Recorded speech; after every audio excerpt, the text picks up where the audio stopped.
is there a naming problem in pure word blindness? My dear friend, in pure word blindness, there is no problem in naming an object. Patient in a three-dimensional view will always look at the object, appreciate the shape, know it what it is. The patient is just blind to words. Okay, is just blind to words. Average word output means that we should have for a fluent speech of more than 4 words at a stretch. Okay. So pure word blindness doesn't have any problem as such for naming. The word which is written in front of the patient, he cannot read that only thing, that is blind only to words. Today topic will be multiple sclerosis, MS, a very important topic. No, see in pure word blindness, there is a disconnection between the visual cortex and the area which I require for finding out the word. Any word which is written in front of me, I always have an image of it stored in the brain somewhere. So the connection of the visual cortex with that area is being altered, not with the area which is supposed to name. For example, I might pick up a bottle to drink water. I know it's a bottle. I will drink water and then look at the label which is written on that, which company bottle. I will not be able to decipher the name of the or anything written on the sticker over there. Okay. What is refractory myasthenia gravis? There is no proper definition. It's a clinical view. When a patient doesn't respond to the pyridostigmine therapy, or maybe a good dose of immunosuppressants, but there is no duration as such which we can classify it. Okay. Mollaret meningitis, I'll deal with it separately. Don't worry. We still got 3 more days to cover up. In conduction aphasia, the conduction is being lost somewhere between the Wernicke's and the Broca's area through the arcuate fibers. So the Wernicke's and Broca's are individually working, but the connection is lost. Naming and repetition won't happen, while comprehension will happen and the fluency would be maintained. Why is fluency increase the conduction aphasia? See, what happens is the Broca's area is forming a word and it keeps on putting out that word, right? Now what happens suddenly, the patient will just make a word, give it out, but will not understand the real meaning and the emphasis of that word at a particular situation. That's why I've written a thing up. Okay. Spinal cord, my dear friend, I'll be taking that topic somewhere in the live classroom because it requires from the scratch. The basics has to be very clear. Parkinsonism, yes, the next topic I'll take movement disorder and Parkinsonism. It's more clinical a topic. You'll understand a lot of things. Okay. I know spinal cord is a very tough topic, but it's very easy. We'll do in the live classroom or the VSET sessions that we have later on. Okay. Oh my God, cryptococcal meningitis. Yeah. Cryptococcal meningitis is like stree for me. It's a very old saying, in Kannada, Nareba, which means come tomorrow, and the great movie Stree was made for him on this old saying, the Stree Kalana. So cryptococcal meningitis is a topic that I keep on postponing. Kalana, Nareba. I'll try to do it today if possible, if you got time. Okay. And don't worry. I know whatever are your doubts. I've been following you guys on the Facebook page also. And I know what all extra things that you require. Yesterday I told about congenital myasthenic syndrome. Just one word on it. It's a disease which comes out through the epsilon defect in the acetylcholine receptor. Okay, so there is one epsilon unit of the acetylcholine receptor which is found abnormal in them. Okay, not too much of detail is required on that. MIDAS score, I'll tell you just a word on that today. Okay. Okay, a neuro exam, when will it be held? I'm planning for it. I'll let you know tomorrow. Maybe on the 30th of this month. I think so by tomorrow evening or tomorrow night, we'll put the test live. And the test will only contain the topics which I've done over the last 8 or 9 days. Don't worry. And the last day when we have, I'll take a lot of extra things along with the discussion of the paper also. Because Parkinsonism as such requires around 1.5 days. Okay.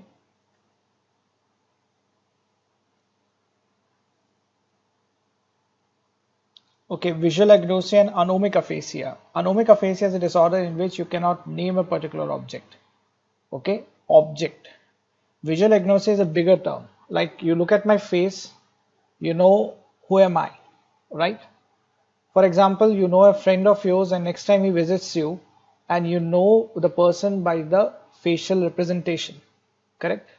So what happens is that is inability to recognize faces. That's a very old term known as prosopagnosia, in which what happens is that the patient looks at the relatives who have been known to him and friends and just looks at them and doesn't recognize the face. So that's a broader term. Visual agnosia is a broader term in which the patient has inability to identify anything around him. While anomic aphasia will be a condition in which the facial recognition may be fine, but only the object which has been shown to him is being lost. That the thing, what it is and what it is meant for, it is not being told by the patient. I'll give you a simple example. I was once traveling in Delhi in metro, and four of our students, the DAM students, saw me from a distance, and they smiled at me. I also smiled at them, and there was a deja vu experience among each other. And suddenly, all one of the guy among the four came towards me and asked me, "You were also in dams, na?" First of all, I could not catch the joke. After 1 minute, the another guy in the group asked me, "Which batch are you from?" I said, "Oh my God, I'm your teacher." So that very commonly happens if you attend these online classes or maybe the VSAT lectures. When you see us live, it's quite a different personality. Okay. So the person who was my student could not recognize me on my face. That's visual agnosia. Simple.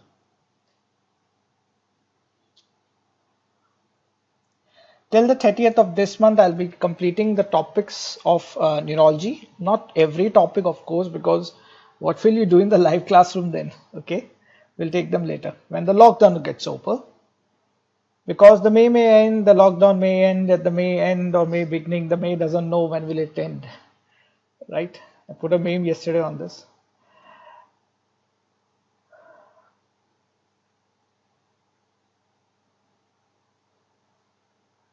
Yeah, clustering of the receptor is the main thing to convert the action potential into the threshold potential. Like for example, there are four receptors all away from each other. All of them come together. There is going to be a good end plate potential and a good action potential. It's a very simple concept. That's a teamwork.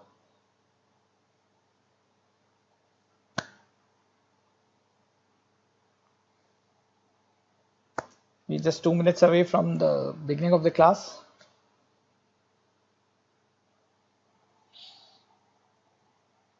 Yeah, AIM's date came today. Dr. Deepu's fan, Dr. Siddharth, the rapper, was telling us that it's on the 5th of June. Then suddenly I realized that is my marriage anniversary. Good. And so let's see what happens on that particular day.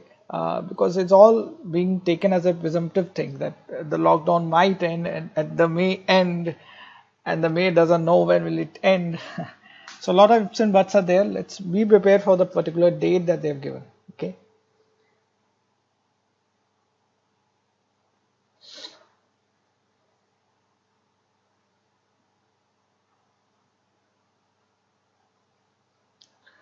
Okay, another 1 minute.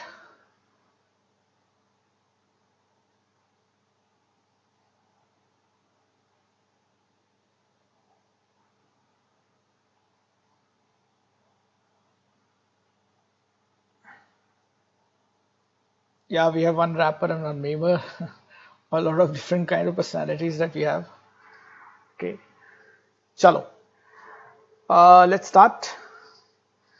When someone takes my mobile phone away from me at 7:30 p.m., the Kabir Singh, the rebel with a cause, comes out and I say keep it back because that's the time for the class to start. Right? Good evening, welcome people who have joined us. Right? Topic for today is multiple sclerosis. Okay. Now, how's your internet speed? Very fast and very high, sir. So, how's your Josh? That's very important. It's also very high today. Looks happy. Yeah, happy Tuesday. Some people are wishing me happy Tuesday also. It's a vegetarian day, right? Okay. Now let's begin the class with another very important topic to understand and read. A disease that comes out in the central nervous system, that is multiple sclerosis. Multiple sclerosis.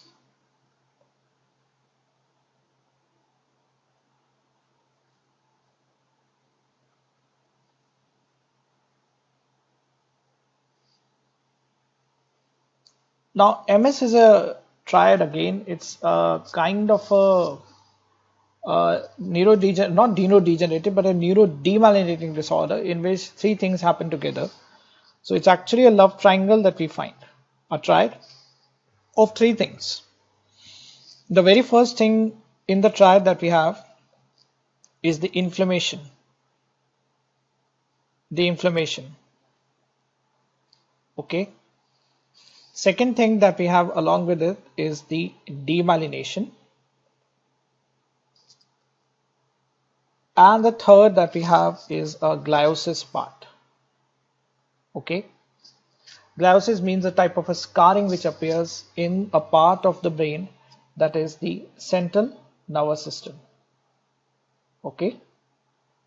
So in the central nervous system, we have got three parts: inflammation, demyelination, and gliosis together happening, which will ultimately relate itself into a neuronal loss. Neuronal loss. Okay. So MS is a triad that we find in this pattern, right?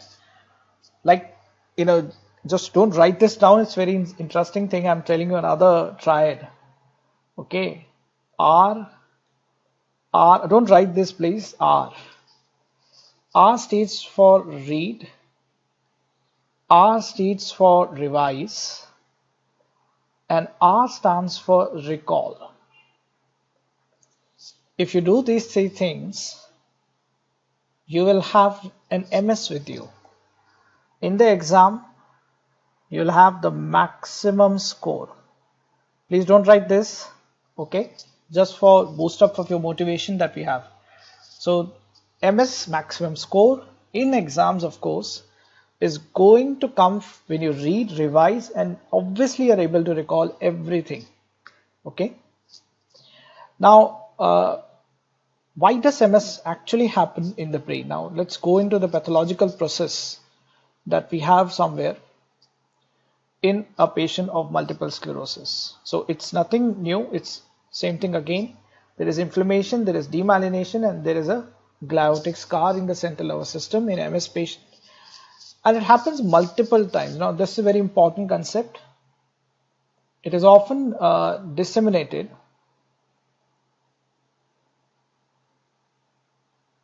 over time and space. Correct? That is multiple times, multiple sites in the central nervous system. Okay, that we have somewhere we find it is seen in the brain. That is known as a term multiple sclerosis. Correct? Now, why does MS really happen? Let's go into the simple pathology or the immunology related to it. Now remember this. There is a myelin basic protein, okay, being abbreviated to me as a word MBP, which happens to be the key antigen. I'm using the abbreviation AG for that. So it happens to be the key antigen to start this immunological problem. Now this key antigen known as myelin basic protein is going to activate cells which are the T cells anytime. Okay. T cells, we know,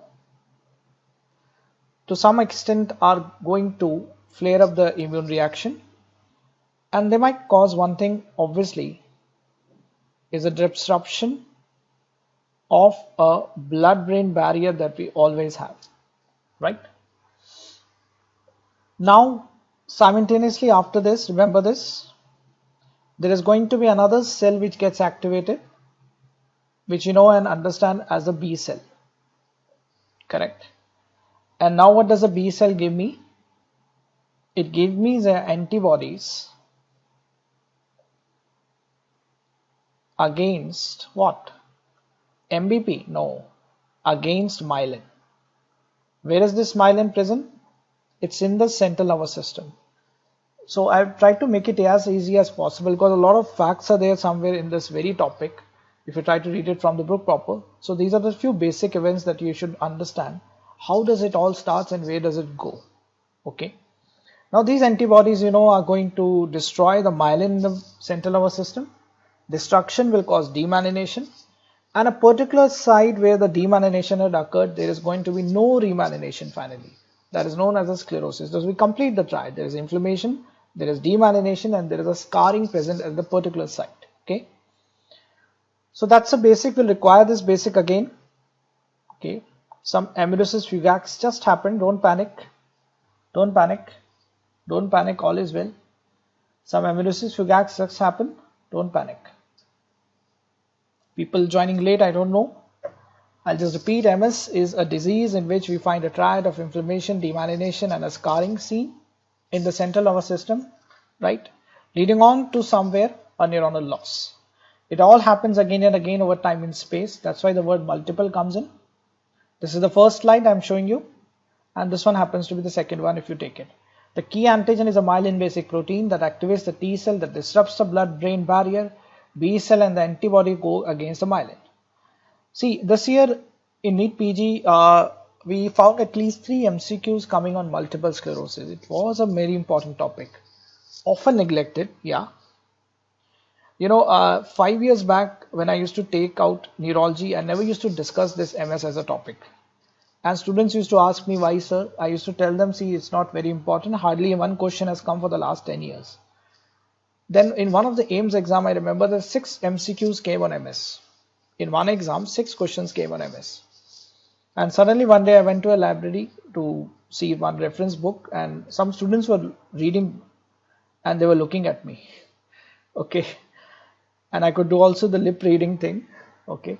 So they were trying to tell me that because of you, we are sitting here. So it's a very important topic. Don't neglect this one. Now look at the clinical features. Very important. Number 1 happens to be the sensory symptoms. So there are a lot of sensory symptoms that we come across in these patients of MS.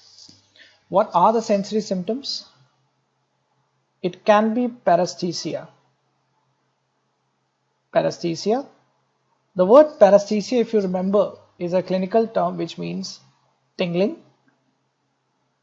Okay, it can be a simple needle-like sensation that you find in the patient. Among all the symptoms that we have somewhere, in the recent data, they found that paresthesia happens to be a very common one among all. So it's one of the very common symptoms in patients of MS, paresthesia. Second one is a term that you all should know is dysthesia. Now dysthesia basically means a burning sensation. So there is a burning sensation felt in the patient that is known as a dysthetic pain. So there is one tingling paresthetic, then there is dysthetic. Then we have another symptom, that is hypoesthetic or hypoesthesia. That means the sensory loss occurs in this stage. So this patient cannot feel anything, that is hypoesthesia, or maybe total loss anesthesia. They can be extra, that is paresthesia, or can be dysthesia. Anything can happen. So remember a few points about the sensory symptoms that happen in these patients. Second thing that we find in these patients is often optic neuritis. Optic neuritis. Now this is a topic often from ophthal. Don't worry, you'll try to take it out from there and try to understand it better. I'll abbreviate this as ON, or optic neuritis. Now what we find in optic neuritis patient, they got decrease in the visual acuity. There is a decrease in the visual acuity seen in the patient. Okay. Also in these patients, don't forget, they also have got decrease in the color perception. So color loss, they can get color blind also, they can have a visual loss phenomena as well. Don't forget, apart from this, in these patients we often get periorbital, a typical periorbital pain. Okay, so around the eye there is a peri or a retroorbital. It can be retroorbital also, no problem. which often typically happens more on movement. So whenever the patient moves the eyeball, they find a typical pain happening in them. It can be peri, it can be retro, yes. And you know, somewhere if you read this topic out from your opthal textbook, the fundus, yes, the fundus examination is considered to be abnormal in these patients. What do we have? Initially, we might have it as a stage of papillitis, okay. Then we have an optic atrophy in these patients after that. So there can be a stage of papillitis followed by a stage of optic atrophy that could be seen in this patient. Do remember this, in these patients of MS especially, pupillary defects can happen, but so one symptom or one part of the disease, that is uveitis, is not seen. So this has been a question somewhere from opthal, is uveitis seen in patients of MS? No, it's not seen. Are the pupillary defects found in them? Yes. Please do remember this, that in patients of MS, especially I'm talking about MS, optic neuritis is often seen to be unilateral. That means all the problem of the eye that we find is always on the one side. It's a unilateral kind of a problem, not a bilateral. I agree, bilateral can happen, but the unilateral presentation is more common in them in patients of MS. Okay. Then after this, we do have in the patient weakness as a symptom seen. Weakness. In the patients of MS especially, there is going to be an exercise induced weakness that we find. Okay, so the more they try to work out, do some exercise, they get more and more weak. If you can tell me what symptom am I coming closer to, as a said thing, that if a person is working out and is getting weak, okay, can you connect with this symptom? What symptom am I really talking about? It's somewhere which is quite close to a disease of myasthenia, if you remember. Yes, the easy fatigue. So fatigability or maybe an easy fatigue could also be seen in patients of MS. But very important, very important, easy fatigue in patients of myasthenia, easy fatigue in patients of MS. That's the problem now. How do you tell it's a MS case or not?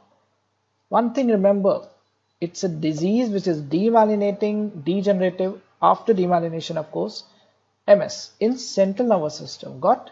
So these patients of MS are going to have one sign of human kind of a lesion, what? Spasticity.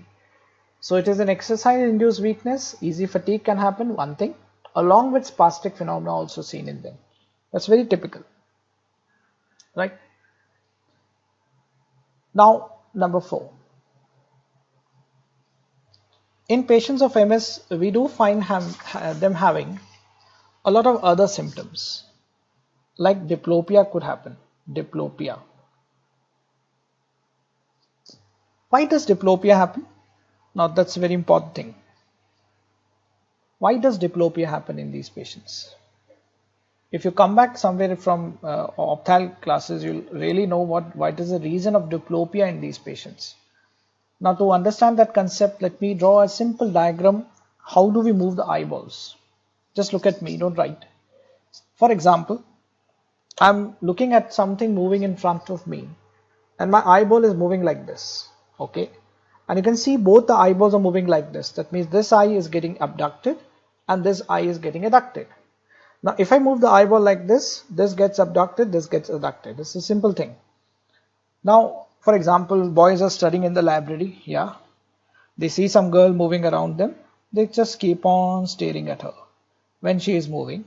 So they say like this, the boys stare and the girls investigate. They come to know what's happening. Okay, bad joke, but reality. Now, how does my eyeball move? That's very important.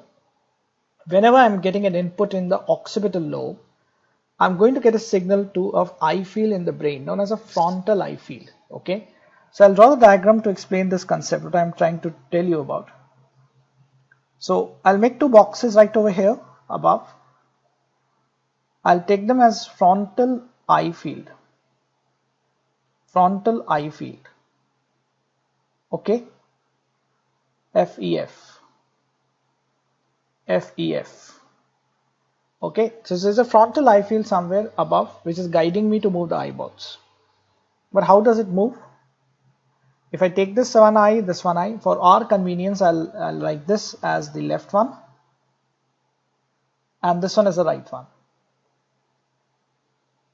Okay, so what happens first of all, I want to look towards the right side. The left frontal eye field will fire, will give a signal to this eyeball on the opposite side. Look at the direction please, to the opposite eyeball, and this eyeball will automatically abduct by the muscle known as the lateral rectus, correct? While this one on this side, this muscle will adduct, move towards the center adduction by the activity of the muscle medial rectus MR. What we find is this one is being supplied by a cranial nerve whose number is 6, LR6, yes. This one is supplied by a cranial nerve whose number is 3rd, MR3. So medial rectus is supplied by the 3rd oculomotor nerve, the lateral rectus is supplied by the 6th nerve. Now we have to send a signal from this end to this end. Now look at this please. This is a kind of a signal which will go from the 6th on this side to the 3rd of the opposite side. Yes, that is known as the MLF that we know, the medial longitudinal fascicle. Okay, let me draw this in a different way in a longitudinal diagram. Okay, now like this one and this one. This one is the 6th cranial nerve nucleus. This one is the 3rd cranial nerve nucleus. I've drawn 3rd above and 6th below for the reason because the 3rd nerve nucleus is located where? We know the brainstem, the uppermost part, the midbrain. 6th cranial nerve, below that is the pons. That means somewhere a signal from this side 6th will go to the opposite side 3rd to move the eyeball on that side. And this signal very well goes up with the help of what? MLF, known as medial longitudinal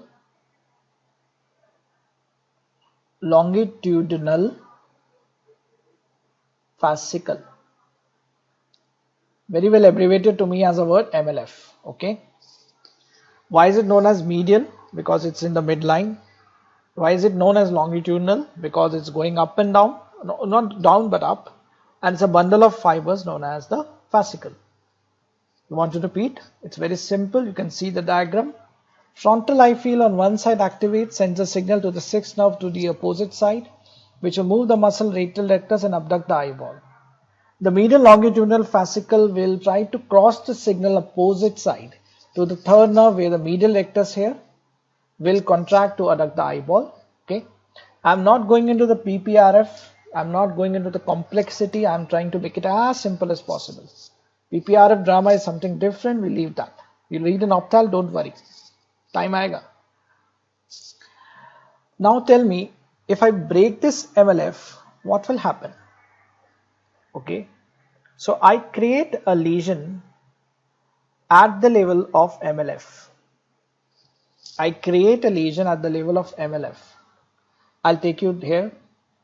This is the right eye and this one is the left eye. Please look at the diagram, it's very clear, very simple. This one is the right eye and this one is the left eye. Okay. So what we have now, if the lesion is at the level of MLF, the medial longitudinal fascicle, tell me please, will the right eye move away from the point where it is sitting? Will it abduct or no? So I'll make this as right, make this as left. Tell me please, will the right eye abduct or no when the lesion is in MLF? Yes. It is going to move away from the source, from the midline. Why? Why? Because it's getting a signal from the frontal eye field. When it's getting a signal from the frontal eye field, it will catch and take it away. Simple. While the left eye, the opposite one, will it adduct? That means will it move towards the midline? Obviously no, because it is not getting any signal from MLF. Now find this out. These are the eyeballs. Okay.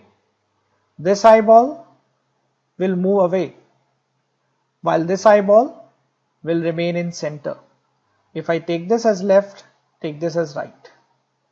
Got my point? Correct? What is this drama known as? Can you type me the abbreviation of this drama? If you have read opthal, it's a must know topic.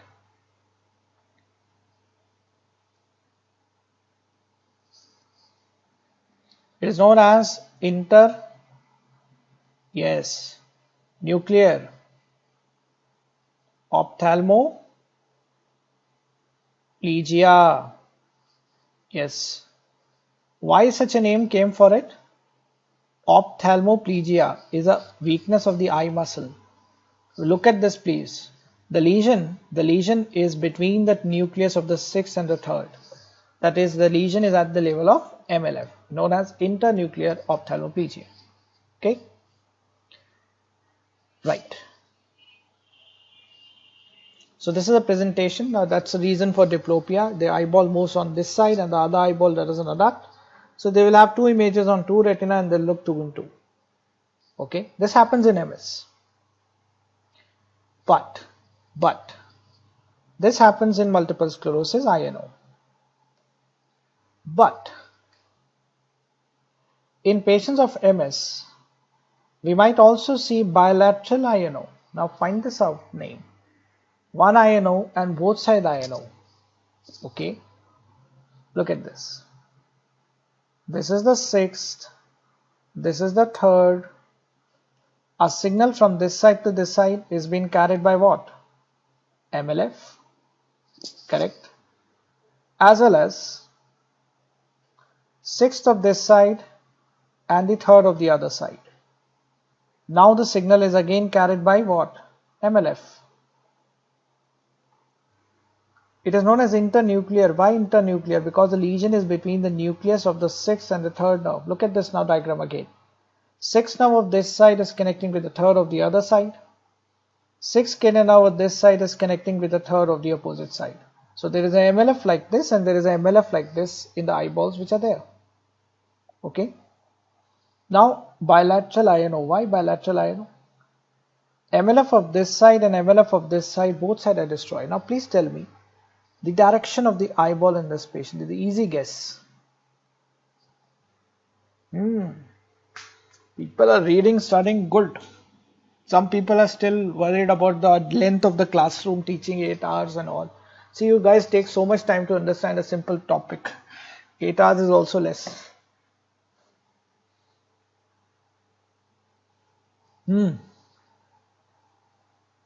Please tell me, where will be the eyeball look? It's very simple. Look at this please. Frontal eye field will send the signal to the sixth kidney nerve of this side. Sixth kidney nerve will abduct this eyeball. Okay. Frontal eye field from the other side will give a signal to the sixth kidney nerve of this side. And the eyeball will move this side. Look at this. This eyeball looks there. Both the eyeballs look laterally. As if I am looking at the wall. Okay. Walled eye. Walled eye. Walled eye. Bilateral internuclear ophthalmoplegia. Someone wrote the right name. Webino. Webino. Walled eye bilateral internuclear ophthalmoplegia. Simple. So my dear friends, I know you are sitting with some distraction, mobile phone right now. Pay attention. It's a very easy thing if you try to catch with me in the classroom itself. वरना बड़ा पछताओगे. मेरी class में जब तुम सोते जाओगे बड़ा पछताओगे, बड़ा पछताओगे. Okay, sorry for some sarcasm, but you guys really need a wake up call. Yesterday I was telling you it's not a Karan Johar movie that we are facing. We are in a crisis. We are in Yuri. So how's the Josh? It should always be high. Okay, loud please. Okay, I'll bring out the Arnab in me out. I'll be more loud. Don't worry. Somewhere after marriage, I've lost my all my voice also. No. Now the fifth thing that you might have in the patient is ataxia. Ataxia. Now, ataxia happens in these patients due to cerebellar lesions. Cerebellar lesions. Remember this. Cerebellar lesions are something which we have in them, right? In which we find in them that suddenly they got some demyelinating lesion in the cerebellum and they have got a typical swing gait, that is ataxia. Number 6, or I can put this one. Ancillary symptoms. Ancillary symptoms. So 2 minutes of silence for the people who are sitting with the photocopy notes right now, because what is given in the photocopy notes and what's going on is totally apart. Okay, so 2 minutes of silence of some people would take a shortcut but landed somewhere else. Ancillary symptoms. What are ancillary thing? If you go out in dictionary, you will come to know that somewhere it's a supportive kind of a thing. So there are many kind of supportive kind of symptoms in MS that will always support my diagnosis. Okay. For example, it can be some paroxysmal symptoms. Okay, which is divided in the book as a paroxysmal symptoms. Right. So certain kinds of paroxysmal symptom that happens once in a while and keep on going like this happen in these patients. That means these symptoms are of a brief duration. For example, somewhere from 10 seconds time to 2 minutes time. And it might happen in a particular frequency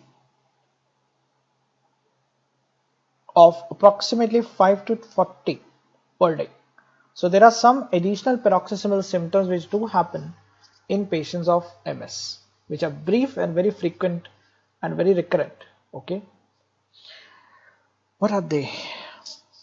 One of the symptom which is a paroxysmal symptom in them is a heat sensitivity. One of the symptoms that we have in them is a heat sensitivity symptom. What are these heat sensitivity symptoms? Right, in this patient there is a unilateral visual loss, or could happen as blurring also. Yes, on exposure to heat. Now this has been a very old question. What is this collectively known as? It is collectively known as the Uthoff sign. So all this drama is collectively being known to me as a sign known as the Uthoff sign. So Uthoff sign is a sign which is a heat sensitivity paroxysmal symptom, okay, in patients of MS, in which there is a loss of vision and blurring on exposure to heat. Now, can you tell me one disorder which this aggravates on heat, one disorder which actually improves on cold? Can you tell me one disease which actually improves of cold environment? That means a person is given something cold, he feels better. It's a neuromuscular junction disorder that we covered earlier, known as the great disorder, yeah, myasthenia gravis. Why? Ice pack test. You put the ice pack on the patient's eyelid, it will inhibit the acetylcholinesterase enzyme. Okay, simple, clear concepts. Good. I still remember this question came in exam first around 5 years back. Ice pack test is done in. Even I did not recollect that, and students recollected it, and everyone marked the answer as multiple sclerosis, and they were very proud of their answer. I asked them why. They all gave me this funda, sir, look at MS. All these symptoms of visual loss increases on exposure to heat. So whenever I apply the ice on them, they will feel better. Oh my God. That means my patient of MS should go and do an ice bucket challenge every hour to feel better. Okay, no, it's not connected to that. Another symptom that you all should know as a sign, as a name, is a Lhermitte. Lhermitte sign, or a Lhermitte sign or a symptom. Okay. Lhermitte sign or a symptom is a sign which is seen in these patients in which you find a shock-like sensation over the spine radiating to the lower limb in the patient. So that means there's a shock-like sensation over the spine, okay. So sorry for my bad handwriting, that's my font actually. Radiating to the lower limb on flexion of neck. So when we flex the neck of the patient, suddenly what happened is that there is a shock-like sensation over the spine radiating down to the lower limb. That is known as a Lhermitte sign. It's a very non-specific kind of a thing, can be seen even in a cervical spondylosis cases. Okay, just remember these two ancillary symptoms which are add-on symptoms. Now comes the confusion and maybe a sort of a controversy that which is the initial symptom and which is the most common symptom in patients of MS. Let me take this out away from Harrison, because Harrison has given a very old data somewhere in the new data that we have. You know, when I look at the first symptom of MS, they are usually sensory. Okay. Now I want to make this clear. It's not the sensory loss which I might have told you in the previous classroom teachings. Is paresthesia that we find in these patients. Okay. The second symptom could be motor, which is weakness, right? And now in a study quite done recently, they gave optic neuritis. I remember I still used to teach last year somewhere kid optic neuritis is one of the very common symptom. Now they put it as third. So first, second and the third. Life is a race, at least remember the first three. But when they ask you the most common symptom of MS, now there are two questions. The earliest and the most common, they are two different things. When they ask you the most common symptom, go with weakness. Then we have the sensory symptoms. Then we have the ataxia also. Okay. So when I look at the symptoms which are most common in patients of MS, it can be weakness, it can be sensory, it can be ataxia, in this order which we take it. Yeah, optic neuritis, I just forgot to tell this one, because most of the books which I have seen, they've given sensory oblique optic neuritis. It's fine. So if you want to ask me what is the most common symptom in MS, it's weakness.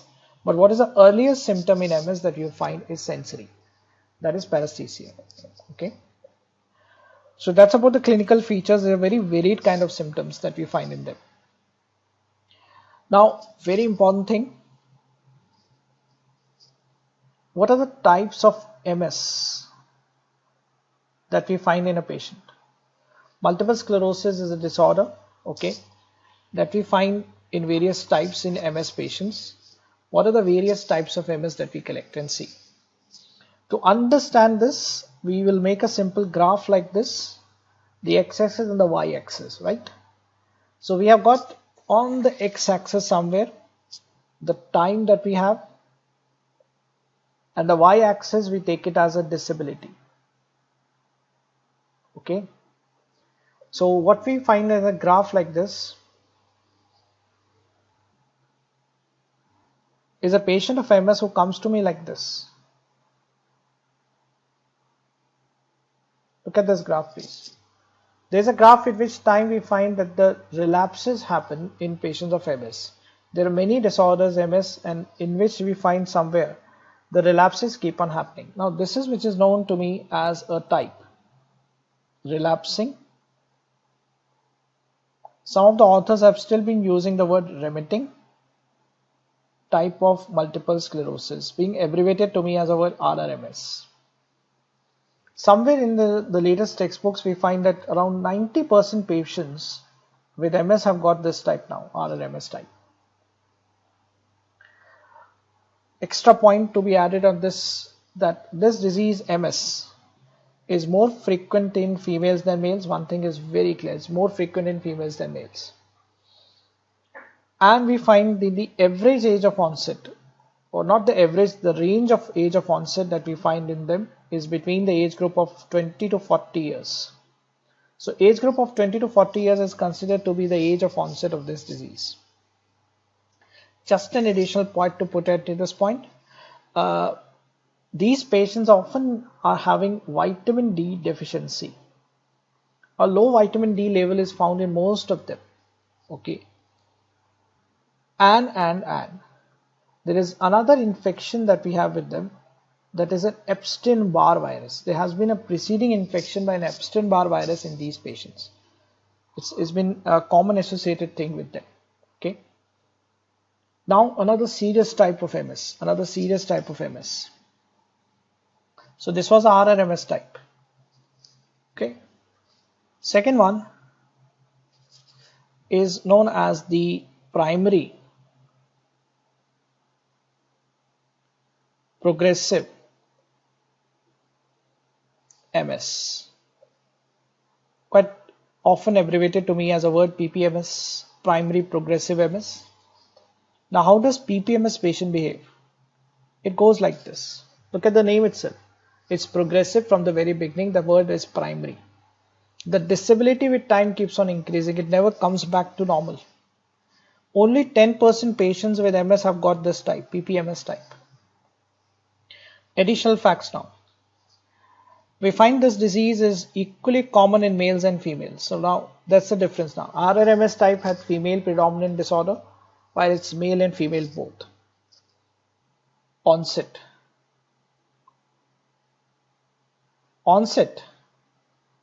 at the age of 40 years. Now if I take the average on the RRMS type, it was 20 to 40, I take it as average of 30 years. Here it is 40 years. And we can see one thing clearly.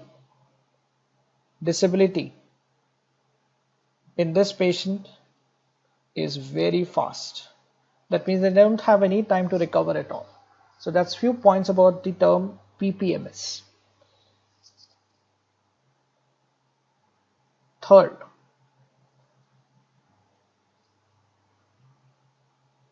is a type like this, in which 2-3 relapses do happen, and suddenly in the patient there is a escalation that occurs. That means this was progressive, PPMS, and this one is also progressive but became progressive later on. So I'll label this as a progressive MS, yes, but the name I should better give it, to give it a good meaning to understand, is that it becomes progressive later on, known as secondary progressive kind of an MS, SPMS. Okay, SPMS. Now what is the drama behind SPMS? Please write this down. There is almost 2% risk per year. There is almost 2% risk per year. Okay, for a disease like MS. Look at this now. RRMS was a type which we found, and it became PPMS after that. So there is always a 2% risk per year for this disease to come in a patient of MS. Then the fourth type now, which has been included into Harrison, is about onset MS. Now if you Google out this word bout, it means an episode of MS. But how do I look at it? It could be like this, simple. Single episode of MS. Look at this, a single episode of MS. Sometimes a patient comes to me with optic neuritis, for example. I end up getting his MRI done. I find the typical MRI changes. I get the CSF done. I find the oligochloral band. and that's the first episode. So I label this as the episodic MS or a bout onset MS. There is no data too much available how many percentage of people are like this. But the problem is this: if I leave it unattended, it is becoming relapsing over time and time, because this is a problem which is disseminated over time and space. Okay, there was another type known as relapsing secondary progressive, that has been removed now. RPMS, it was a name. Leave that thing. In the latest edition of all the textbook, they've removed this one, that one, the previous one. Bout onset is still recognized. Okay. Now, just a fact to write: genetic consideration, because the question came on this also last year. I remember this topic. Genetic consideration. Like, how do we find somewhere a disease in the family tree? Now, every disease has got an HLA gene with it. Yes. So HLA-DRB1 gene is associated with this disorder. So there is one gene, HLA-DRB1 gene, which has been associated with this.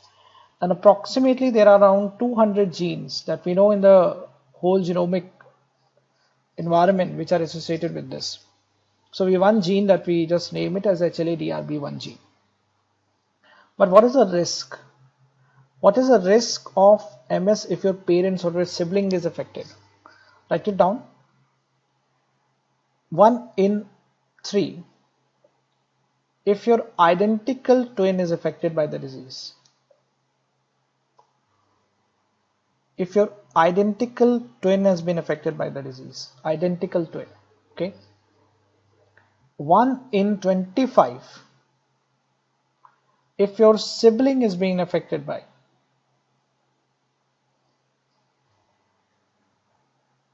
1 in 50, right, if your parent is being affected by the disease, parent.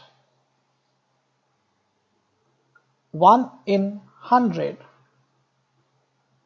if your first cousin is affected by the disease. 1 in 1000 if any family member is affected by the disease. Okay, apart from the first cousin, sibling, parent. Okay, so these are a few risk factors that we should know about the genetic consideration of the disease, right?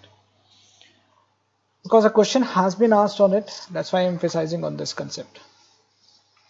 Now let's go into the investigation part. Oh, before that, very important, staging. A patient of MS keeps on coming to me over and over again. I want to know how good and bad are they in the whole disease process. Okay, so we need to know a staging process in them. Yes, the name of the staging score is extended disability scoring scale, EDSS. I don't know, some of the authors have put it as disease scoring scale also, but it always looks at the disability in the patient, so EDSS is a better term. Okay, now what we have in the scale, there's a scale from 0 to 10 that we use in them. Okay, so 0 to 10 is a scaling system in this. Just remember one point: normal is a 0. Okay, so 0 is good for the patient, and 10th, number 10 scale, is a death that we have of the patient, right? Now we have few factors here to remember. I can just divide this as 1, 2, 3, 4, 5, 6, 7, 8, 9. So this is something that we have as a scoring scale. 0 is normal and 10th is death. Okay.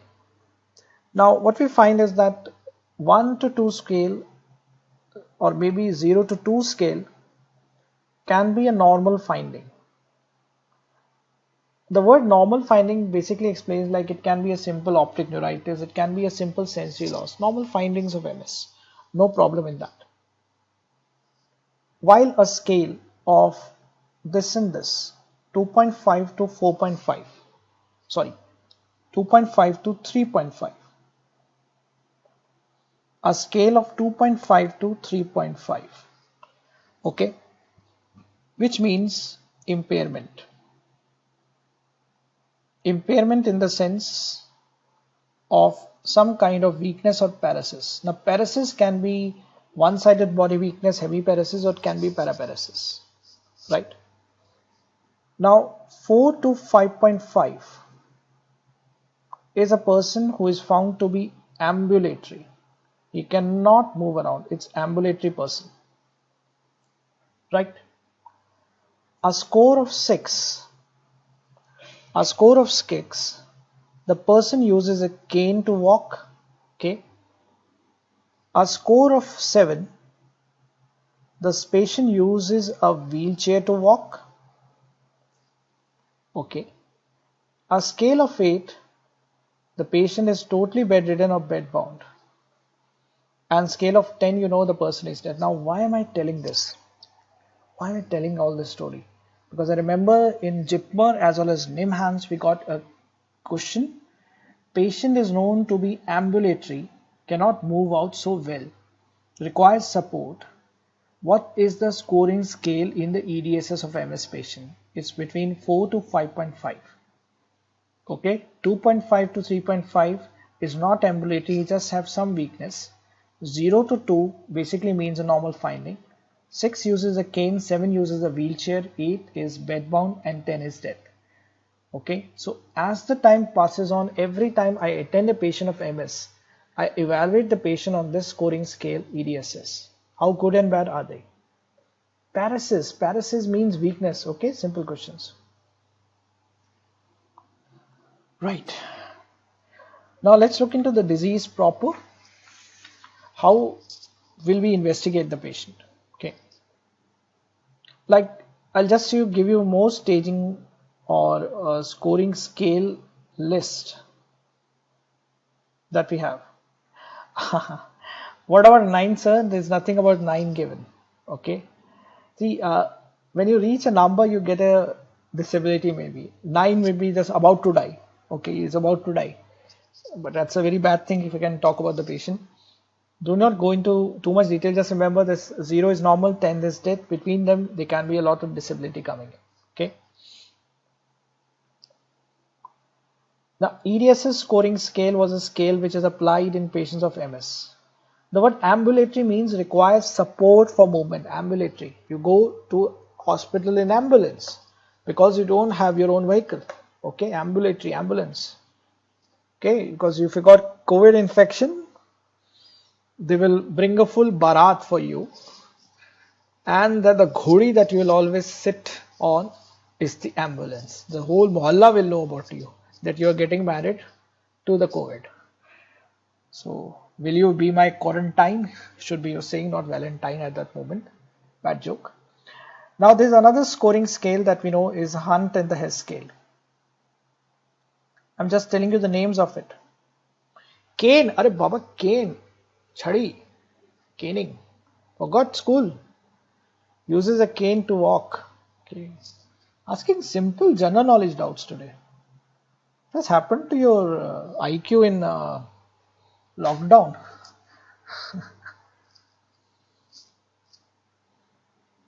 Hunt and Hess scale is a scoring scale that is seen in patients of SA, subarachnoid hemorrhage. Okay. Read the names, not too much of detail is required.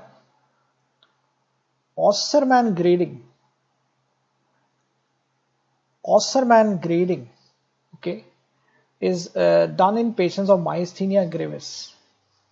Osserman grading is done in patients of myasthenia gravis. Okay. Apart from this, there's another scoring scale that we apply in patients of migraine. That is the Midas scale. Migraine. Right? What is the full form of Midas? It's very simple. It's migraine, disability, or disease. Some people put it as disease, assessment, score or scale. MIDAS, MI, migraine, D, disability or maybe disease, A, assessment, S, scale or score. MIDAS score, right? Now, just for a review, please remember there is another scoring scale that we apply in neurology practice. The name is ABCD2 score. Now, this is a score which is known as ABCD2. It's not the name of that movie where they were dancing. It is applied in patients of transient ischemic attack or TIA. There are few factors in the ABCD2 that we took out. One is the age of the patient. B stands for the BP. C stands for the clinical symptoms. And the 2D stands for duration.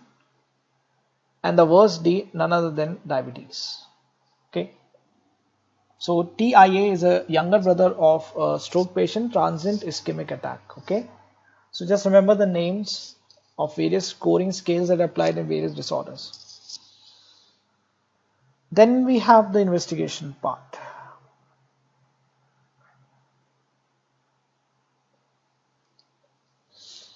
Investigation can be done by a non-invasive thing, that's the MRI. See, I'm limiting myself on MRI of MS patient because a lot of this is will require a basics of radiology also. Whenever you come in radiology classes, you'll be able to understand them better. But just remember one thing. Abnormality in MRI is present in 95% of patients. So patients of MS, yes, abnormality in MRI is seen with them, 95% of them. Now what do you find actually in these patients? You might see areas of loss of myelin, demyelination, okay, and you might also see areas of no remyelination or a plaque seen, and very typically both of the things are typically seen in a location known as the periventricular location. So the location that we find this kind of a problem, yes, is periventricular in them. Apart from periventricular, yeah, Dawson fingers is a good name, people know it. Apart from this, they can be also juxtacortical. They can also be infratentorial, or they can also happen in the spinal cord. So these are the few areas where you find all these kinds of MRI changes. We might see it in periventricular area, it can happen juxtacortical, it can be happening infratentorial, can be happening in spinal cord. Okay, right. Now a word on CSF. Now CSF is something very important in patients of MS when I look at them, when I want to diagnose them. What do I do in the CSF? First of all, the CSF picture. Will it show any kind of pleocytosis, protein, glucose, something? No. Remember this. In patients of MS, okay, there is ideally no pleocytosis seen. The cell count usually remains normal. It actually increases in just 25% of the cases, not in every patient of MS. If at all, the cell count, if at all, the cell count in these patients, if at all the cell count in these patients is found to be above 75 with a protein above 100, then we have to think for an alternative diagnosis like infection, or it could be a simple neoplasm also. Because sometimes they do come to me with some kind of a demyelinating picture. Okay. As far as the protein is concerned, it is mildly raised in these patients. Not too much raised, it's mildly raised in these patients, mildly raised. Okay. In the CSF of these patients, I do get IgG levels to be high. So IgG levels in these patients is often quite commonly seen to be high. Now coming to you, what you're asking me. When I go and check out these patients on an agarco's gel electrophoresis, yes, agarco's gel electrophoresis, like this is an agarco's gel, we separate various bands inside it by electrophoresis. Now what do you find in MS patients? A very famous thing known as the oligoclonal bands. So oligoclonal bands are somewhere seen in patients of MS. And we might see two or more than two oligoclonal bands in them, abbreviated as a word OCB. But the problem is, right, two more problems. Oligoclonal bands in MS patients in CSF is usually absent at the onset and they increase with time.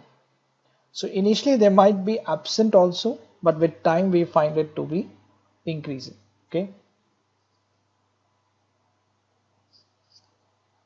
I think so. It's agar-cos only, not agros. It's agros gel or agar-cos gel. My English, please correct me. Okay, is it agros or agar-cos? Sorry for my English. Right. Now, oligoclonal bands in any form, they are positive in 75% of cases. Yeah, it's agros or agar-cos. We'll just check it. We'll just check it once. Okay, is seen in them. Okay.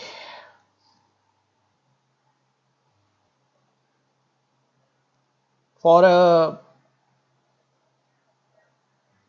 better synchronized internet, will take small 2 minutes Maggie break. Right, I'll prepare Maggie and come back. Okay. And I'll check your doubt also, it's agar-cos or agros.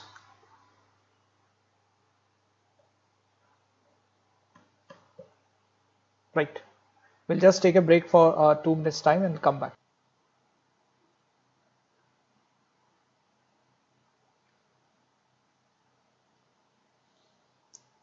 And I've cross-checked, you are right. Some people are good in English and grammar as well. This is agros gel electrophoresis. This is agros gel electrophoresis. Okay. So just correct it. Rectification is agros gel electrophoresis.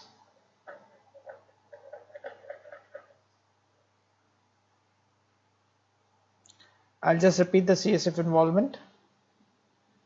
In CSF of patients of MS, we don't find pleocytosis. It might just rise in 25% of the cases. If at all the cell count is more than 75, protein above 100, think of infection or neoplasm. Protein is mildly increased in these patients. They do get a IgG levels high. And agros gel electrophoresis will reveal oligoclonal bands which are two or more than two in number. They're often present in 75% of the cases. They're absent at the onset and they increase with time. Okay. There is a diagnostic criteria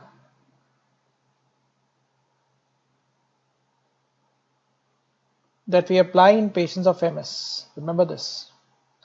In patients of MS, we do follow a diagnostic criteria whose name is McDonald criteria.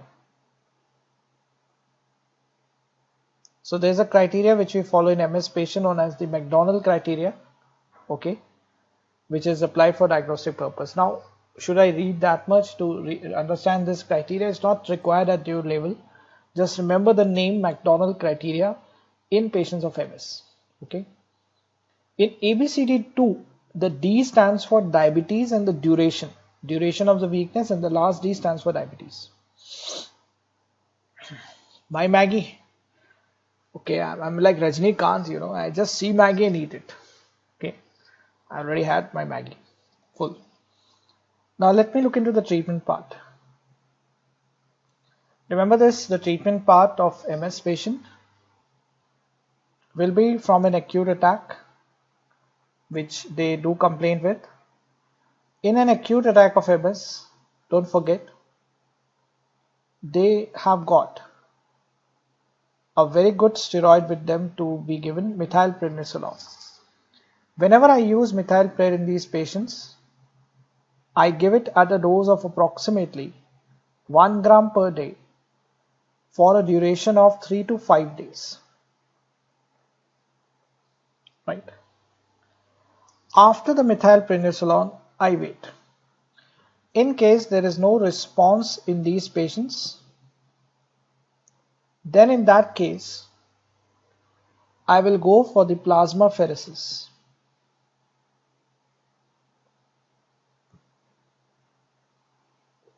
So the drug of choice, if they ask you, is a very standard question. For an acute attack of kind of a MS patient, the fresh attack, you could go and mark methylpred. Okay. Then we have various kinds of drugs. Oh, a lot of drugs are there, which are referred as a disease modifying agents. There are various kinds of drugs which are referred as a disease modifying agent in these patients. Now, there are three groups that we put them into. One drug group which is referred as the highly effective.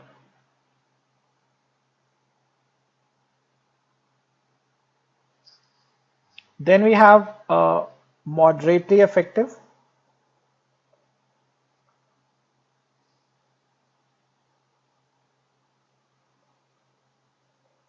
And then the third type, or the third name, if you want to write, what should you write? It's highly effective, one drug. One is moderately effective. Okay. Yeah, Ankit has taught you this topic today. It's very good. It's a very good teacher. What should be the third name? Least effective? Least effective? No. It is modestly effective. Now look at the Furago of Harrison. As if Harrison was written by Shashi Tharoor. So the word that we apply here is not effective, not mild. It's modestly effective. Look at the Furago now. Highly effective. Now Shashi Tharoor on one end. On the other end, there is a leader who is highly effective, who is controlling the country right now. None other than our great Prime Minister, that is Namo, Narendra Modi. Okay, Mitron. Okay. Now, why did I make this mnemonic Namo? Just to remember the drugs. Natalizumab,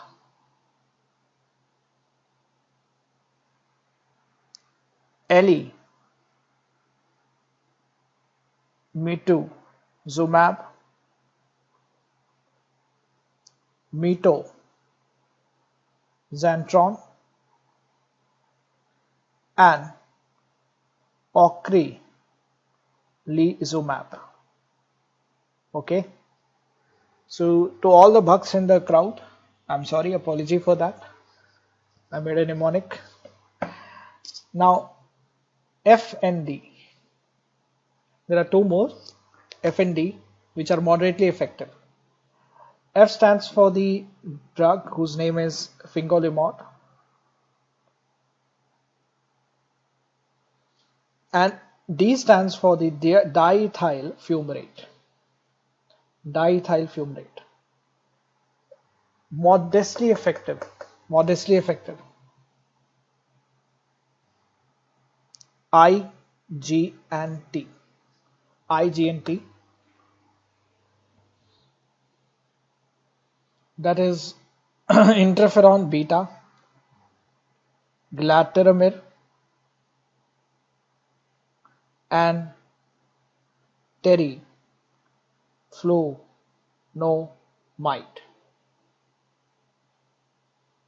Teriflunomide. Okay.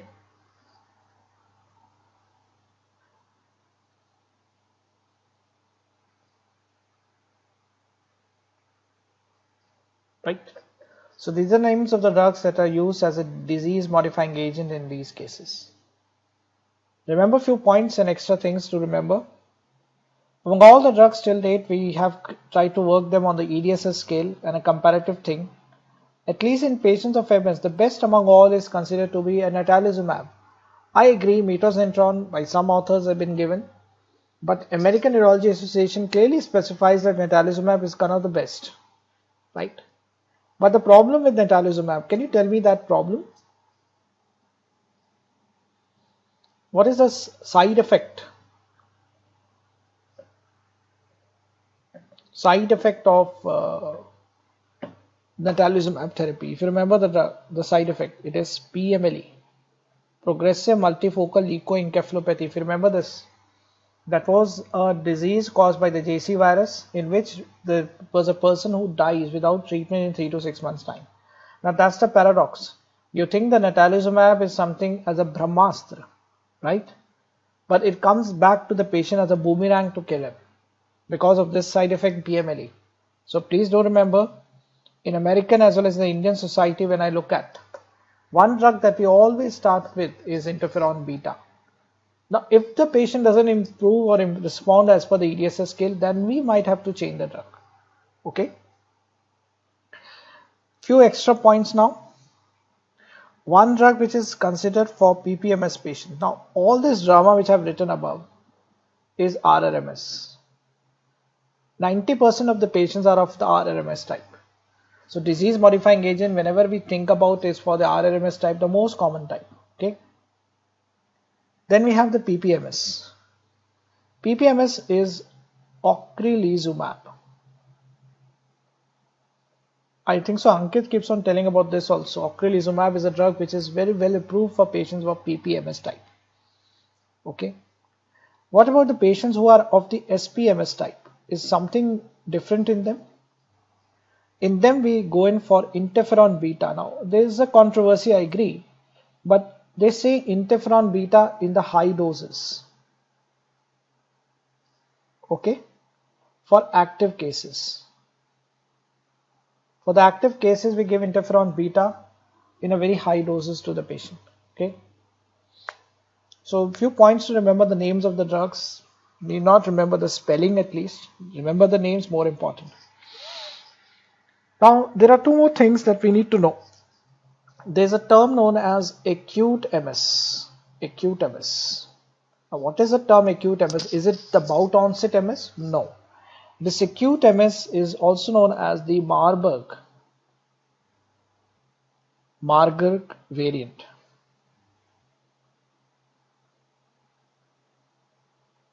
Marburg variant. Okay.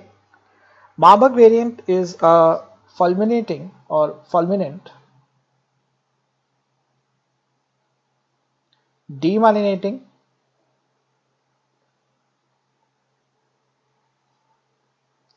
disease in which in the patient death occurs in 1 to 2 years of time. In a span of 1 or 2 years, the patient actually dies. That's the problem. Okay. Most of them, there is no remission in them, and it's most of the time found to be idiopathic. There is no clear reason behind this Marburg variant. Okay.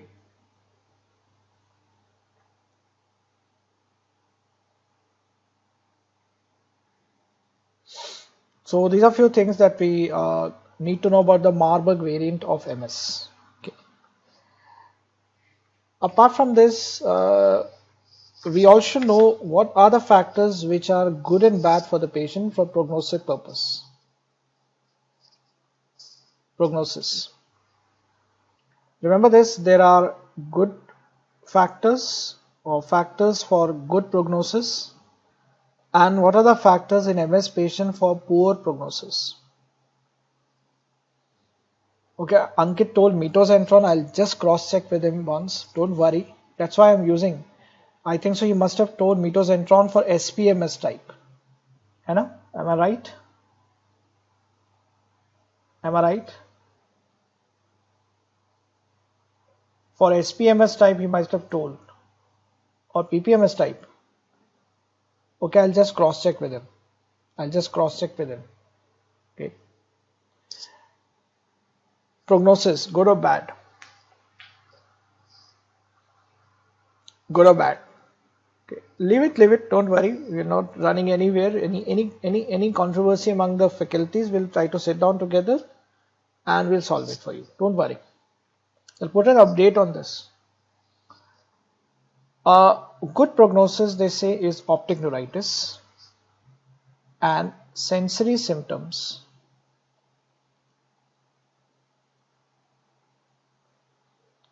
at the onset. So when the disease really comes in, optic neuritis and sensory symptoms at the onset is considered to be a good prognosis. Okay. If there are 2 or more than 2 relapses in 1 year, it is again something considered to be a factor for good prognosis. And minimal impairment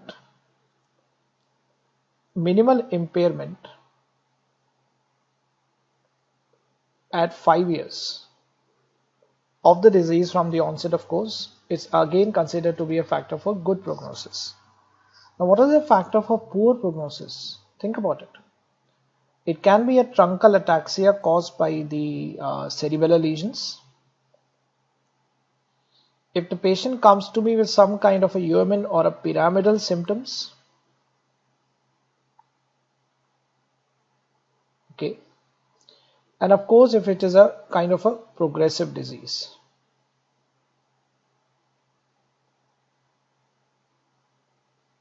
So there are factors which is somewhere considered to be kind of a prognostic factor for MS patient. If they got optic neuritis and sensory symptom at the onset, it's good prognosis. Less than 2 relapses in 1 year is good prognostic factor.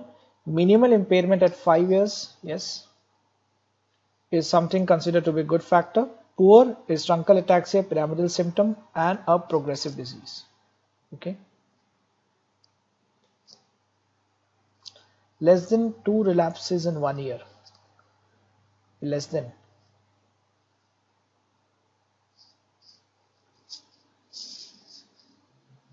Okay. There's another disease that we have with us known as the neuromyelitis optica, which is a brother of MS, NMO, also known to me as a Devic disease. So there's a disorder with us which is NMO or a Devic disease. Okay.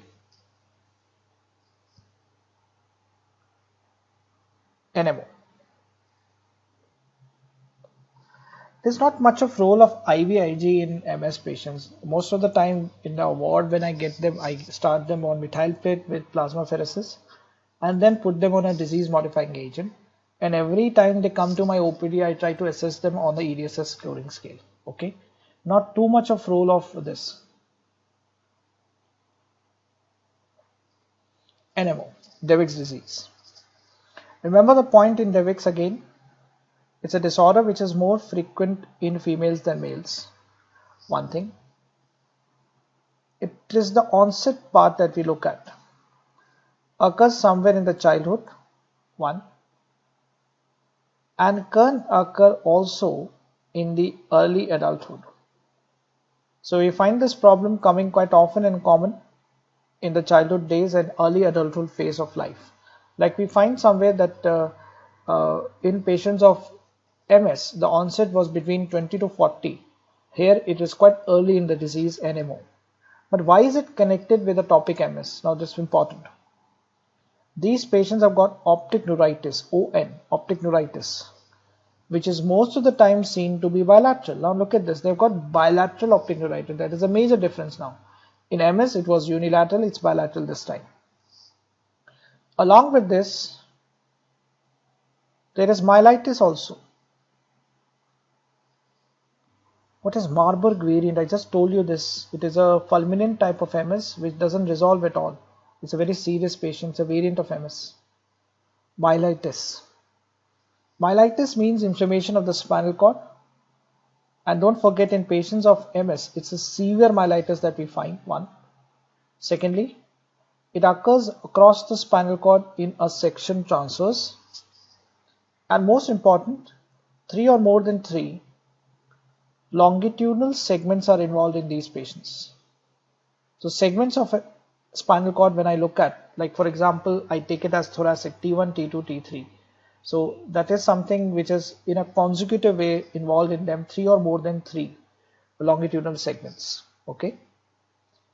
Most important, remember this, these episodes of optic neuritis, which may be bilateral and myelitis both, are recurrent, one. But there is some fugax, don't panic. There's some fugax, don't panic. There's some fugax, don't panic. But to a larger extent, non-progressive. Non-progressive. Okay. That means it doesn't try to increase. Like for example, in an MS patient, I was really scared of that patient.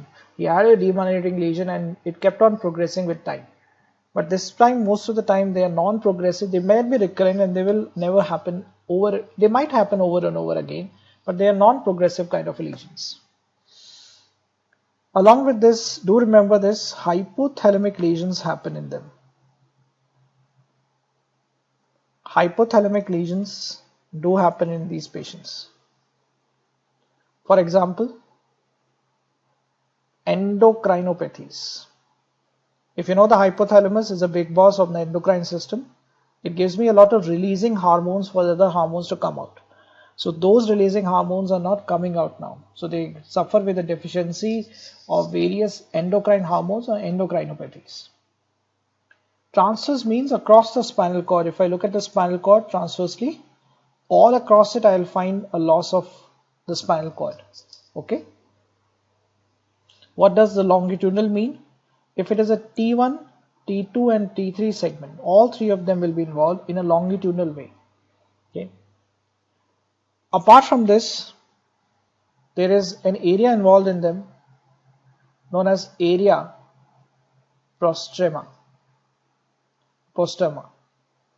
Now this area postrema which you find is involved in them, causing a lot of hiccups and vomiting. If you remember, this is quite close to that chemo trigger zone, right? So there can be some problem here and there can be a lot of hiccups and vomiting in the patient. Along with this, in these patients, don't forget something very important which has been recently asked in all the exams last year. Aquaporin 4 channel antibodies are found.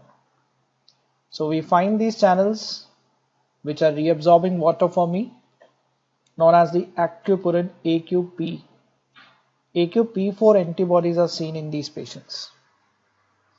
They are somewhere positive, write it down, in nearly 75% of NMO patients. So 75% of these patients do get these antibodies positive.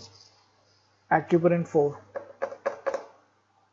Can you guide me whether this aquaporin 4 is present? If you remember the aquaporin channels that we have, the aquaporin 1, the aquaporin 2, the aquaporin 3 and the aquaporin 4. Any ideas? If I make this as a collecting duct cell of the kidney, yes, CD, there is an aquaporin 2 present on this end. Yes, that is actually reabsorbing water for me. On the other side is aquaporin 3 and aquaporin 4. So what is the major difference now? This is the side where the urine is flowing out, is a numinal side where the aquaporin 2 is seen. On the other side where the blood is present is known as a basolateral membrane. Good. People do it. Happy. Now, where is the aquaporin 1 present? If you remember physiology, it is present not in the collecting duct cell, it is present in the PCT. Now, please guide me, if there is an antibody to aquaporin 4, what is going to happen next? If I get an antibody to the aquaporin 4 channel, what is going to happen? Any ideas?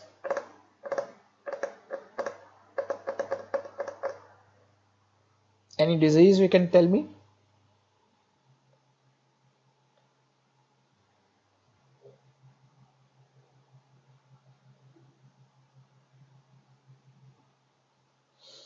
Oh, water reabsorption will not happen. Excellent. And a disease might come in where a lot of water is lost out in the urine. Yeah, diuresis, polyuria, diabetes insipidus. That means this patient will suffer with diabetes insipidus now. Okay. 2 minutes of silence for your knowledge and IQ. The answer is not diabetes insipidus, my dear friend.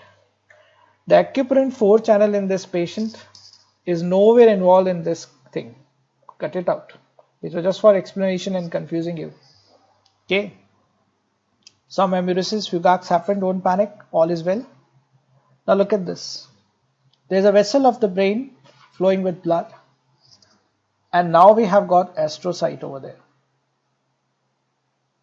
Astrocyte is a venger which looks like this. It sits on the vessel to form the blood-brain barrier with a foot plate. Now we find somewhere the foot plate of the astrocytes are having these acuprine 4 channels. So if we got antibodies against the acuprine 4 channels, they will come and attack it. And what are they going to disrupt? The blood-brain barrier. Simple. So please, my dear friend, it has nothing to do with DI and all that thing that you were thinking about. Okay. So antibodies against acuprine 4 channel are aggregating on the astrocyte and disrupting the blood-brain barrier. Simple. या आपके साथ आज एक बहुत बड़ा prank हुआ. Okay, simple. Now, look at the investigation, please. Few points about investigation. Again, I'll not go into the MRI part. That will be dealt by sir in radiology. CSF. In patients of NMO, please remember, there is pleocytosis seen most of the time. So there is a rise in cell count in these patients more often seen. Just a point to write over here. The oligoclonal band is quite routinely absent in these patients. Oligoclonal bands is quite routinely absent in them. They are very uncommon in these patients. Don't forget this. But these patients of NMO are often seen to be associated with other disorders like, please remember this has come recently, autoimmune disease like SLE, 1, Sjogren's syndrome,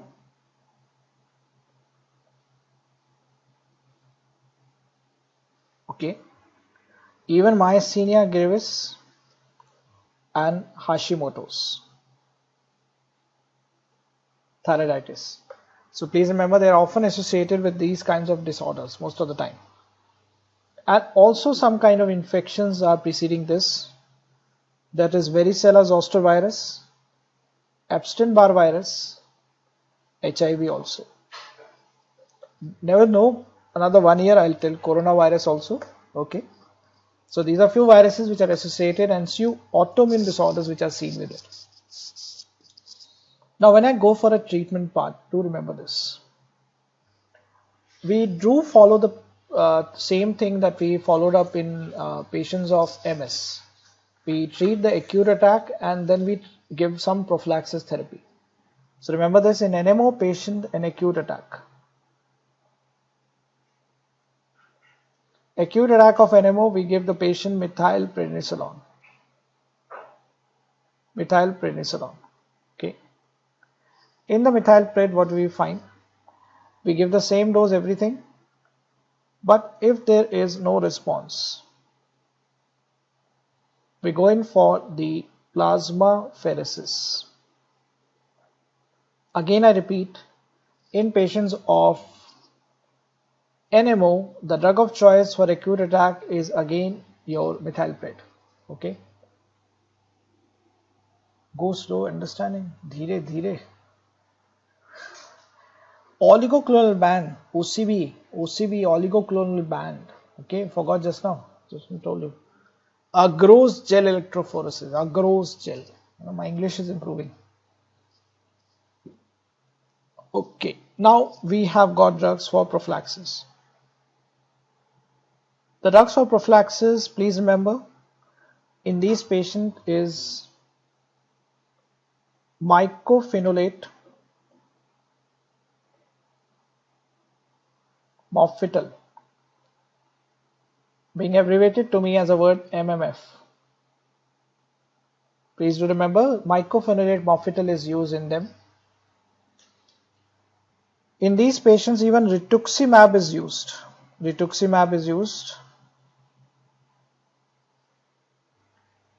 Or we can also give azathioprine to them. So just remember the names of these drugs, not too much about them. Mycophenolate mofetil, rituximab and azathioprine are the three drugs used for them. Okay. Please do remember this extra point which has been asked last year, that interferon beta, the other drugs which I know as the glatiramer, even the fingolimod, and even the natalizumab. So all the drugs of MS that we have used, which were very good, highly effective, maybe some of them, is not effective in patients of NMO. So the point here is that a patient of optic neuritis comes to me with a bilateral visual loss. Suddenly he develops both lower limb weak due to transverse myelitis known as paraparesis, and he also documents to have an acupurin 4 channel antibody. It's not a case of MS, it's a case of NMO. Okay. See, oligoclonal bands are something which will come in the CSF in MS patients also, only, not in them. So there were some IgG antibodies which were there in MS patient, if you remember, right? So those IgG antibodies in patients of MS in the CSF will precipitate on the agarose gel electrophoresis to precipitate in form of a oligoclonal band. Okay. Yeah, rituximab can cause this problem, no doubt.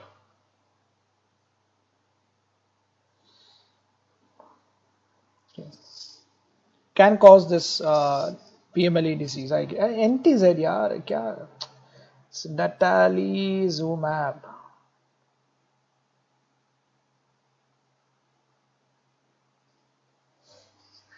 You guys actually want a lot of spoon feeding. Not spoon feeding, rice tube feeding. You don't want to open your mouth also. Rice tube feeding you guys right. So please grow up. Okay. Now a topic that is very important, which I left out in the previous classes. Okay. Is which everyone is asking me the moment I start the class, is cryptococcal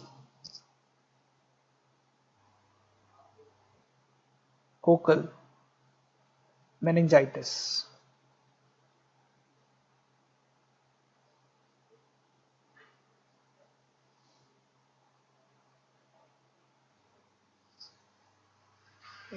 Some student told me, sir, you are very sarcastic to the students. How dare you? A teacher should always motivate us. Eh? I said my teacher should always show me a mirror, how good and bad I am. Then only I'll feel motivated myself. If he keeps on giving me some kind of appreciation unnecessarily, it is not going to help me. Okay. Now, cryptococcal meningitis, very important. Cryptococcal meningitis. Now, this is something important because it's, write it down, few points. It's the most common cause of meningitis in HIV positive patients. Okay, HIV positive patient, when I look at the most common cause of meningitis is always a cryptococcal meningitis. Now, the organism which we know, the organism that we have which is somewhere causing this is a fungus, right? Now the name of this fungal species is Cryptococcus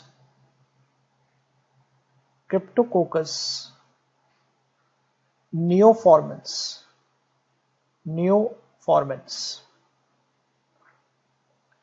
which is an encapsulated yeast. If you remember this organism, Cryptococcus neoformans, it's actually an encapsulated yeast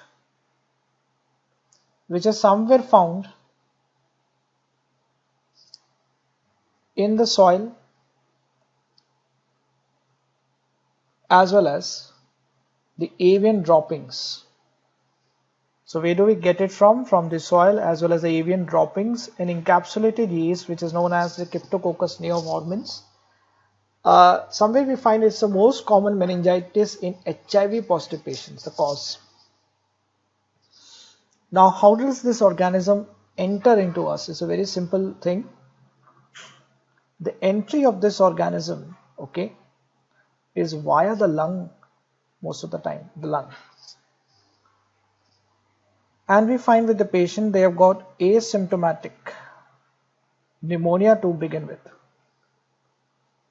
So the pneumonia that we have because of this kind of a fungal species is found to be asymptomatic in them. They just keep there. What is avian droppings? Great question. It is the fecal matter of the birds, okay, which try to fall down somewhere, avian droppings. Then we have the hematogenous spread of this.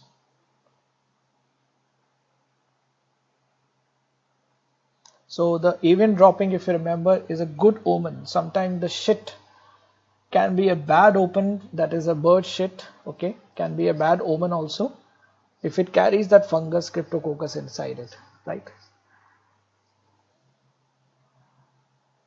I don't know, we have got some Alia Bhatts and Rahul Gandhi in the batch today. Oh my god. Lodge in the central nervous system. Okay, so that was the jokes for the bucks, they can enjoy the joke. Lodge in the central nervous system. Now after the asymptomatic pneumonia, it goes into the blood and lodges itself into the central nervous system. And then finally, we have the cryptococcal meningitis in these cases. Okay, right. Do remember a clinical point. Cryptococcal meningitis is a late complication in HIV patients, especially CD4 count, if at all, is less than 100. Then only we find this problem coming in.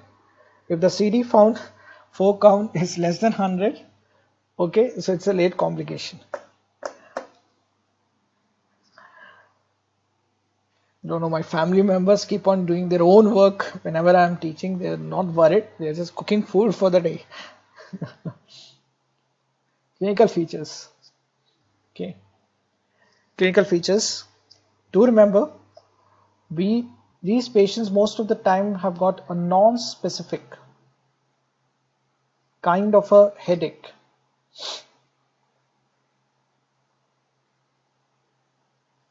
With fever also. So a non-specific kind of a headache and a fever is found in these patients. Apart from this, they do have a symptom of vomiting, photophobia, and of course, sixth nerve palsy. All these things will happen whenever you have a raised ICT kind of a drama in these patients. Okay. And. Just write this word, this has come recently. Seizure or any kind of a focal neurological deficit. Please do remember this. Any kind of a focal neurological deficit or seizure in these patients are obviously and commonly found to be rare. Not so common, it's quite rare in these patients. Okay. Please remember this fact. This has been asked 2 years back, I remember. Any new onset headache or any kind of a CNS symptom, any new kinds of headache or a CNS symptom in late stages of HIV, okay, requires workup for cryptococcal meningitis. Correct? So this was a question that in the late stage of HIV infection, a patient came in with a new onset headache, CNS symptom. What are you going to investigate for? TBM, viral or fungal? Always fungal. Remember this. Always fungal. As far as what we find is that any sign which we saw in the previous classes of meningitis, neck rigidity, Carnegie's, Brudzinski, all those signs are yes, they are seen in these patients also. Okay. Right. Now let's move into the investigation part and see the CSF in these patients. CSF. In patients of cryptococcal meningitis, we find mild to moderate pleocytosis. So pleocytosis, that means rise in the cell count is seen in them, which is mild to moderate. Okay.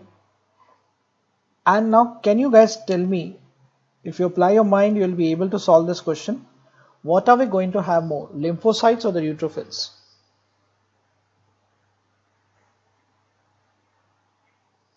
Yeah, asymptomatic due to low immunity. Yes, good. But if at all pleocytosis happens in cryptococcal meningitis, okay, yeah, it's a chronic infection every time. It's going to be a lymphocytic picture most of the time. Okay. Also in these patients we find mild protein increase in the CSF. Yes. And most of the time we might see a normal glucose. If you remember, the very low CSF glucose happened in a pyogenic, slightly low happened in TBM, normal went in viral as well as fungal also to add to it. Okay. And some of the patients we might find that the CSF could be normal also, but that's a typical picture that we find. What is a staining that you use for looking at these patients? Can you tell me the stain that you use for these patients in the CSF to look at the organism? Can you tell me the stain? It's the India ink stain. So we do the staining with the India ink in which we try to check out for the virus. Okay, the staining. Okay. Please remember, we might also get the serum cryptococcal antigen then in them. Serum cryptococcal antigen is also done in these patients. And they found in a study that it is often positive. Okay. Almost 3 weeks prior to meningitis. So whatever meningitis that we are having, 3 weeks prior to it, we find a cryptococcal antigen in the blood seen in them. Now it's not the CSF antigen of cryptococcus, it's serum cryptococcal antigen. Okay. But at all, if actually in clinical practice we don't use this one. We only use it whenever we have a contraindication for doing a lumbar puncture or maybe something is of that sort. Only then. MRI. If you remember the MRI, yes, they have got enlarged Virchow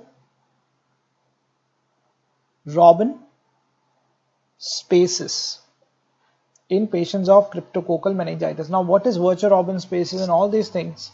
You learn this better in your radio classes. I'll again keep it for the wisdom of Sumesh sir to teach that topic. Okay, you'll be looking all these things into the MRI, then only you'll learn it better. Right. Now comes the treatment part, because all these are one-liners kind of thing that we find. In cryptococcal meningitis, most of the one-liners have been coming. Now the treatment part. Do remember, if a patient comes to me with a CNS manifestation or a cryptococcal meningitis, I usually start it with an induction therapy. There is an induction treatment that we induce the patient with initially to start the treatment. Induction. Okay. Induction is most of the time done with a drug, amphotericin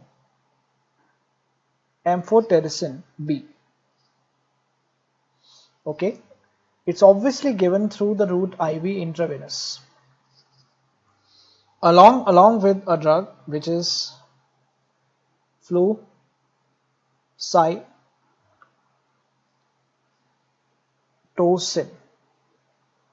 So a combination of amphotericin B with flucytosine oblique fluconazole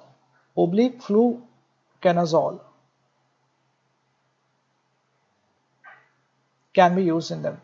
Now don't try to remember the doses, it's very difficult at your level. Just remember the name of these drugs: flucytosine, fluconazole, either of the two with amphotericin B is added in the patient. Then we repeat the CSF. Okay. If at all the CSF gets sterile. Now when do we repeat the CSF? That's very important. 2 weeks time. We give these drugs for 2 weeks time. Okay. Then we repeat the CSF of the patient. If the CSF got sterile, sorry,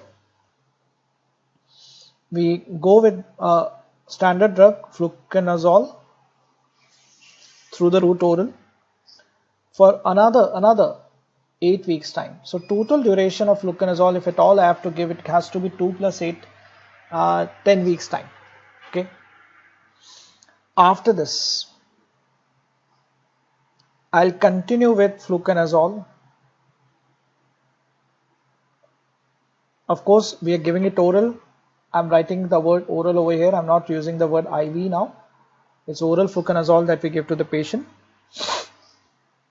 Some of the authors say give it lifelong, it's always better. Or if the CD4 count is above 200 then. So do remember this, fluconazole, you can give it lifelong. There is a good thing for the patient also, you will not catch it again. But if the CD4 count is more than 200, you can think of stopping it. Okay. So that's the standard guidelines that we have for management of cryptococcal meningitis.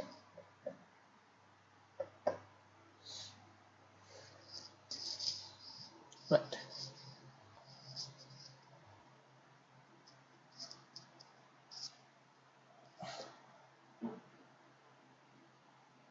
Just a second. As usual, we have got some questions with us. We'll try to see this. Yeah. Bell baji, chutti. People are so happy to go home.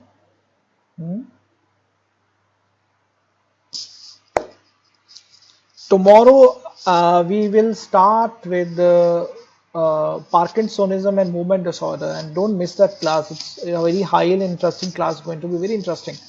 I'm going to record some videos with my mother, of course, and my wife, and then we will I'll show you some kind of videos which with the various movement disorders have. Okay, so look at this question. Which type of multiple sclerosis is depicted in the image? Yeah, good answer. Correct answer is SPMS. Please remember this word PRMS is no more. Okay, there's no term like PRMS now. We have removed that thing. The RRMS wala will look like this, if you remember, and the PPMS wala will look like this. But a student asked me in between, sir, look at this. No, this is increasing, so it is progressive also between the relapses. No. See, we remember this. Whenever I find a patient of RRMS, anytime, in between the relapses, the patient often remains stable, like in this case. He's been stable in between the relapses. Okay? And now, then suddenly a shoot up happened. That's known as SPMS. That's a very simple one. Okay, there's a doubt on cryptococcal meningitis. If the CSF is not sterile, then what do I do, sir? Continue. Continue. Let it continue till you get a CSF that is sterile. Now question number 2 is an easy one. A young woman in her early 20s experiences loss of sensation in her legs and weakness in her limbs. A neurological examination reveals some spasticity of the limb as well. Oh, that's repeated. There's some echolalia here. Okay, there's some echolalia here. Okay, and neurologist makes a preliminary diagnosis of an early MS in this case. Assuming that this diagnosis is correct, which of the following best accounts for the diminution of sensory and motor functions? Please tell me. What is the problem in these patients? Is it the Schwann cell which has been lost in the peripheral nervous system? Is it the decrease in the dopaminergic release? Is it a peripheral cholinergic neurons, or is it demyelination? It's a demyelination of the central nervous system. Correct. Easy answer. Now this one. Oh God. Looks to be a difficult question, but I'll try to make this one also easy. A 41-year-old man with a relapsing remitting MS for nearly 20 years on optic neuritis and spastic paraparesis with a partial recovery. Patient's bladder is likely to reveal which of the following abnormalities. Now look at this. Once you get spasticity in the lower limb, there is going to be spasticity in the smooth muscles around the lower limb, that is the bladder also. So that's a quick look at this patient. A patient of MS is going to have spasticity on the bladder. Now tell me, if the bladder is contracted most of the time, what will happen? Bladder hypertonia, large residual urine of volume of urine, premature bladder emptying, or a urinary tract infection. Guess it. If the bladder is hypertonic due to spasticity, the detrusal muscle is contracting most of the time. The patient will have urge to pass urine and will come out with urine before they reach the toilet. The urge incontinence, the premature bladder emptying. Not UTI. UTI is not the very correct answer here, please. It's a very non-specific thing. So they say somewhere there is a detrusal muscle contraction which increases in patients of MS. And most of the time they have a contracted bladder with a premature bladder emptying. Okay. Right. Okay. Which of the following is true about MS? Which of the following is true about MS? Seizure are absent in MS. Tell me yes or yes. See, the problem is in MS, whenever you have a plaque-like thing which tries to collect, at the area, suddenly you find that in this plaque-like thing, okay, there is an area of demyelination with a sclerosis. And this plaque-like thing will always create an epileptogenic focus itself, because this plaque or an area of no remyelination or maybe a scarring in the brain, in the long run in the central nervous system, yes, will be an epileptogenic focus. Please remember this. So seizure can happen. Now this is the confusion that you might have. B cells produce antibody against the exons. Read it again somewhere in the books. Exons in patients of MS are normal. Actually, they are untouched by the disease. There is no axonal degeneration as such seen in these patients. It's just the loss of myelin surrounding that thing. 1 in 25 risk if the parent is affected. No. It is 1 in how much? 1 in 50? Yes. 1 in 50 risk. Fingolimod is a moderately effective disease modifying agent. Correct statement. Okay.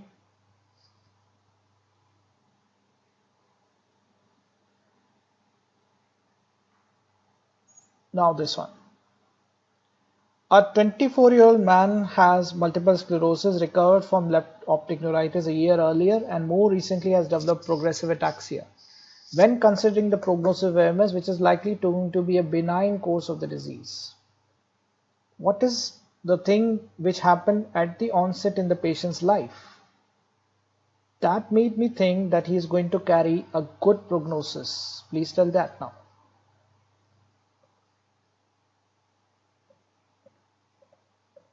Please tell me that. Yes, sensory symptoms at the onset or even optic neuritis at the onset always carries a good prognosis in the patient. Okay? Simple answer, clear answer. Oh, sorry. My mistake. There was some equal area and the question got repeated here. I'm sorry. Okay.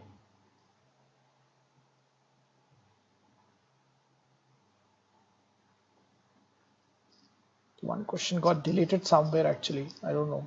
I'm typing. Which of the following sentence is correct regarding NMO? Please tell me that. Which of the following sentence is correct regarding NMO? Symptoms are progressive in nature? No. Males are more commonly affected than the females? No, it's female more common than the males. Oligoclonal bands are common in them? No. Is it astrocytopathy? True. It involves the astrocytes because the antibodies are somewhere seen at the foot plates of the astrocyte against the aquaporin 4 channel. Okay. So all well that tries to end well. Okay. We learned a lot of new things today, especially McDonald. And when I wrote McDonald, people thought of McDonald, which has been closed right now to the lockdown. But there is a Haldiram in America. I always call McDonald as the American Haldiram. Okay. So he is wishing you to stay home and stay safe. Stay home and stay safe. Very important. Okay. And tomorrow topic will be movement disorders and Parkinsonism. So American Haldiram is greeting you. That will open up whenever required. Okay.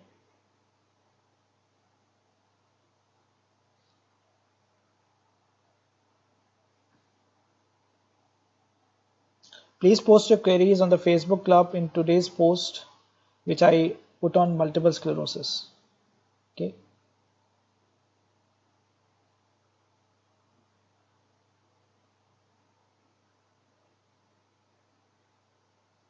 Yeah, God bless America. God bless you guys also.